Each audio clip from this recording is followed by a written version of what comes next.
I actually had a true emotional experience. You can play with metaphor and poetry and musicality inside argumentative, persuasive, analytical writing. The degree to which you can attend to your own perceptions is amazing. And it very quickly becomes achievable.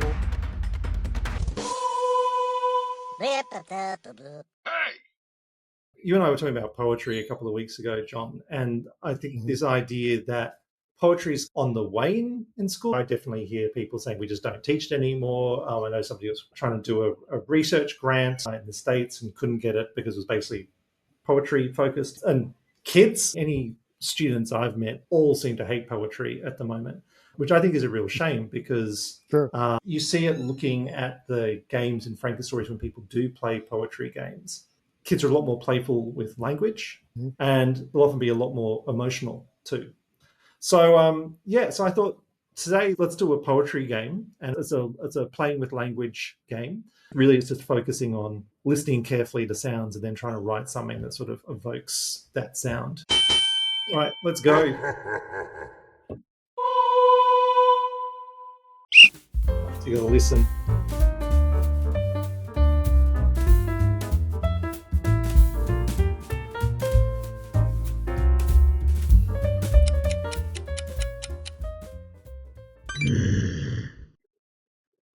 We all have such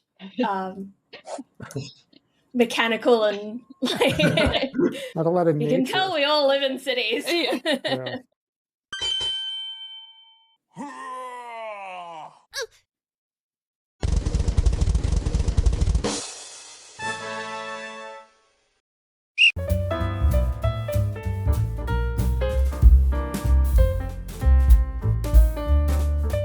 Trying to get my iambic pentameter on. I can only write in limerick and free verse. That's the extent of my. We all naturally write in iams. Like English works with iams because we have like this grammatical feature where you have like functional grammar, they call it a pointer. So like the cat, that's an iam. The cat, the stress goes on cat. So the fact we've got these like little particles in front, that's what makes us naturally write in iams. And so you can sort of emphasize it once you realize it. Oh, I would have changed my vote. It's hard to choose.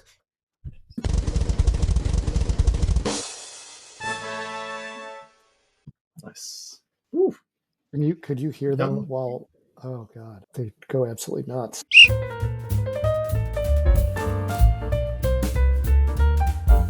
Realized when I stopped using this keyboard, the O key doesn't work. Oh no! I have to hit it. Actually, no. I mean, that could be good. Creativity born from constraints.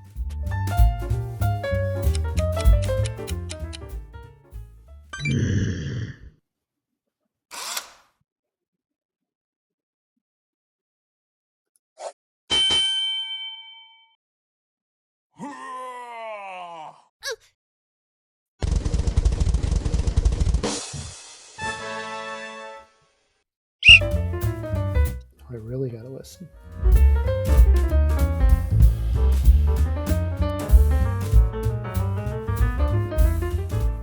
It's funny, like the deeper you go, the harder. Like you have to kind of like push past all the sounds you've already heard. You have to really stop and pay attention for a second. They're like that stretch their ears to the world, that unexpected verb we don't think of stretching our ears. That's a good one. It's actually how I'm judging these things. Like, what is the one thing that piques my attention most rather than the whole?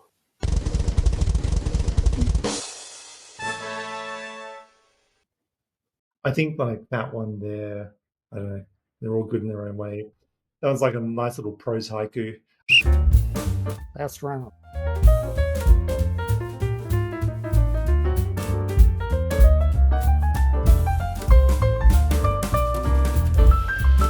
I gotta say, I've made myself a little emotional here. This was fascinating. Don't stop and pay attention to stuff that often, I guess. That's it. You think there's nothing out there. I don't know. Well, I'm always complaining that my place is super, super noisy, but it's all just like weird background noise. It feels like, when they say about jazz music, like, you've got to listen to the music or the notes not being played. That's what it feels like trying to find noise in my house.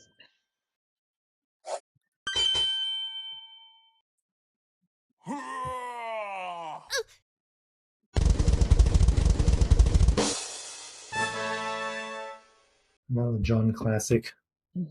The experience of the listening and then this, it really brought back the memory to when I learned how to type. Yeah, I I think did that's buy it. this. It's like I did buy this keyboard because it sounded like a typewriter.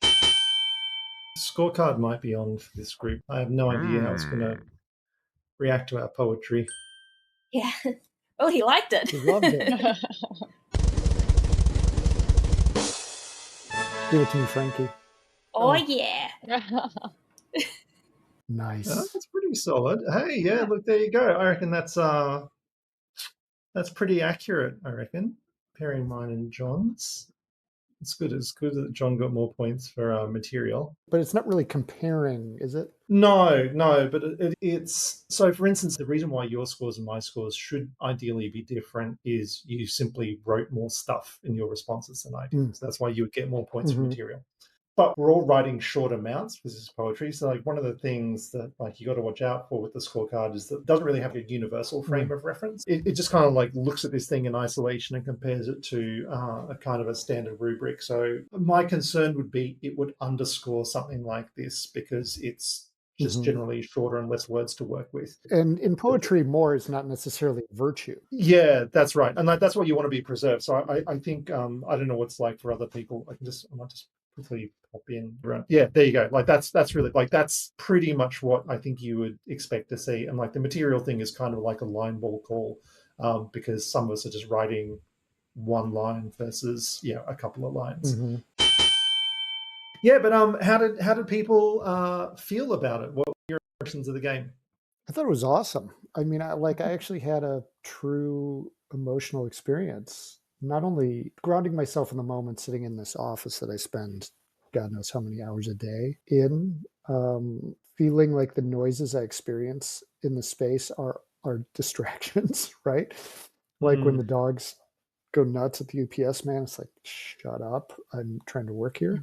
But then thinking about it, like that last one that about the keyboard, I mean, it really brought me back to an actual sort of sense memory around learning how to type. I can even picture the classroom. I took typing as a quote unquote summer school course. It was more like camp where you took like photography or that and I took typing on a Royal Manual typewriter in 5th grade in about 1980. And that's where I learned how to type. And I've written about this in my books. Like that's where I also started writing because my handwriting was so bad, probably from a undiagnosed fine motor coordination issue, that I spent so much time trying to like write well enough to pass the penmanship grade that my thoughts would get away from me before I could get them down. And all of a sudden when I could type, I was like, oh my God, this is the speed I think at. So yeah, it was awesome. I mean, I'm an old man, so that's where my mind goes. I don't know that a 5th grader would have the same thing, but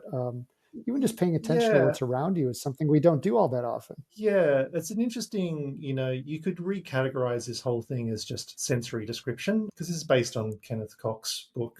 And when he was doing poetry work with kids at this age, he wasn't really making a distinction between prose and poetry very much. So really the thing that an exercise like this would try to get to is that idea of playing with the language itself and musicality in some way. And so I think it's interesting that there's a blend of what everyone's done in these. Like some of this, there is that sort of musical sound word onomatopoeia kind of thing. For other people, it's more sort of the metaphor sort of stuff. So, for that last response for you, for instance, that phrase, strike letters to the page, there's something very, very emotive and powerful about that. But it's not really a sound thing, But I think like that's, again, it's sort of the point of this is to kind of throw away some of the rules and look for something that's of value in the language and let it take you where it take you and what you discover from doing that. I think like one of the things I really found was with a lot of prose and narrative and persuasive and all those sorts of writing, you're always thinking about the logic of like just trying to get everything to fit together. Whereas this is like, it's more about what's there. Our language is very centered around verbs, and action, but you're describing something that isn't really about action. It really makes you stretch for ways of expressing that other genres don't force you to do. There was one round where I got half a line and then I just blanked. I just needed like one word to capture something and I just couldn't get that word, and so I ended up cutting the thing short and felt satisfied about that. I think it's interesting that you cut it as opposed to create a word, and I think like that's something that like you would try and get to in a game like this, or over several games like this, is try to go, if you can't find the word, make a word up. Like you've got permission to do that. In lead up to this, I was thinking last night, I don't know anything about poetry. What do I need to know ahead of doing this game tomorrow? And so, going into it going, I don't know if I'm going to be very good at this. The exercise itself, getting them to focus on senses and listening, like these are very familiar concepts to everyone, and it very quickly becomes doable and achievable rather than getting caught up on thinking about, I've got to write extensive and fancy poetry. So yeah, from my quasi-student perspective, I quite liked it. Yeah, it's freeing in that way. And it's, I don't know, Andrew, if we've ever talked about the book my old graduate school professor, Robert Dolan Butler, wrote called From Where You Dream. His whole thing is like, writing is almost like method acting, where you tap into these sense memories and then you capture them on the page. And I don't know, it's about the second week of graduate school. He brings all the new students into class for about 2 hours, and then does this guided writing exercise where every, I don't know, maybe 7 or 8 minutes, he just gives you a new prompt. Like first puts you in a place, like asks you to picture the room you grew up in or some room you're familiar with, this sort of stuff, and you start describing it. Then there's some prompt that, or you pick up an object and you look closely at the object, put down the object, you reattend to the room, some action happens and this kind of stuff. And the byproduct of those 2 hours, I think, I want to say I wrote somewhere around 6,500 words in 2 hours, like literally as fast as you could type, to the point where my hand was cramping. The writing itself is meaningless, borderline gibberish. But the experience of mining your memory, your sense memory for these impressions and putting them on the page was sort of an unforgettable experience. It showed like the degree to which you can concentrate and attend to your own perceptions is kind of amazing. And this was a bit of a mini version of that, right? With one sense in one moment, but I have the feeling like it could be hugely powerful for students, particularly in school contexts where sort of like pause and listen for a minute is so out of place. That's definitely it. The idea that there is value in the mundane. So all of these things here, and even in the alts that weren't winners, there are all these little gems of description and experience. They're all just converting mundane experiences we absolutely ignore around us and turning them into something. And I think particularly for young people especially, and even as you get older, you discount all that ordinary stuff. And so taking time to convert the mundane into something of interest is a powerful thing.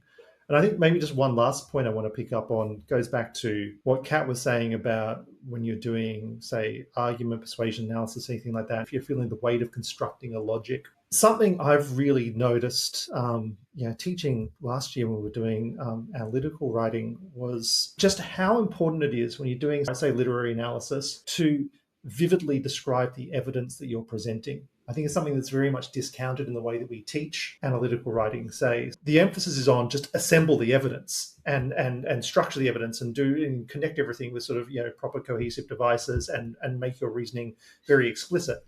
But if you read any actual useful or interesting literary analysis, or any analysis really, there's a lot of effort spent expressing a piece of evidence itself in a way that is compelling and interesting. I think an example from last year would be a student describing destroyed foliage in a war photo and saying there's burnt sticks everywhere.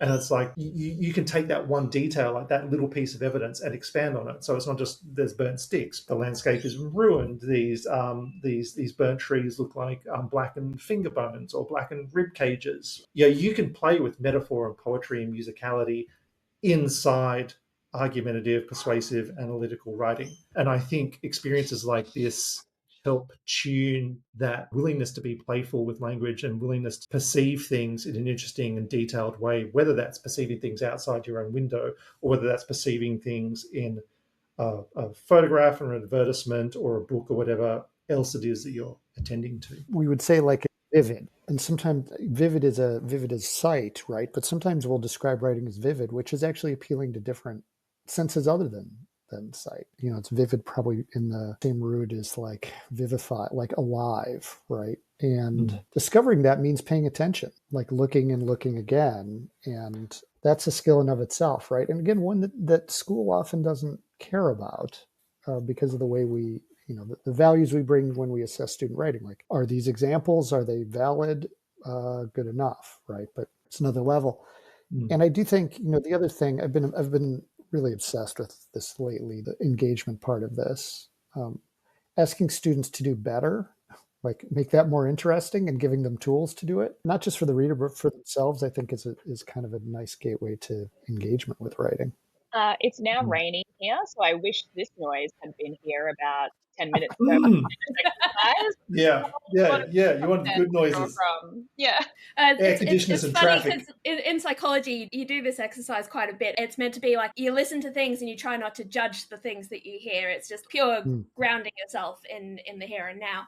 But like when we're doing it and we're writing about it, it's full of judgment. Like everything's it's all judgment. Like, distracting. This is noisy. This is annoying. Like it's all kind of threaded through. Even when you're trying to engage with the sounds around, you judge. Reaction, you want to judge emotional reactions. And, emotional reaction. We're so tied to our senses. I do wonder about that because that's something I really noticed because I'm the one who didn't do that. And I don't know why. And I think maybe it's your expectations when you come into this. My expectation coming to this game is that you are literally just describing the sense. And I was really surprised, even from round one, that everyone started loading it up with other opinions about what they're experiencing.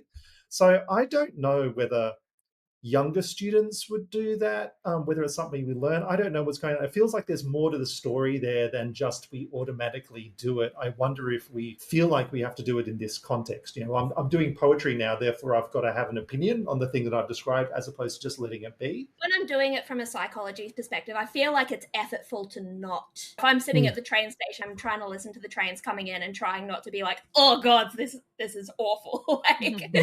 And I think it probably depends a lot on your own experiences of noise. I realize like I'm programmed to interpret also. So to just sort of experience in the absence of giving meaning, similar to what Kat's saying, like it's uncomfortable to not do this pattern that is common to me. Andrew, you would have had a familiarity with like Koch's original intent. That's it. I think it's all assumptions. Yeah, we all bring our individual baggage to whatever we're about to do. And even, you know, Amy talking about her anxiety around, I don't write poetry, and I have similar concerns. You're going to fall back on something that's familiar to you. In hindsight, I realize I did that. Like I'm quite pleased with my output, but it is interesting to go back and think like, why did I make the choices I chose, right? Why am I doing this way? What does this say about how I relate to the environment around me and what happens when I put words down? Well, you're a professional take haver. I am. You got to have a take.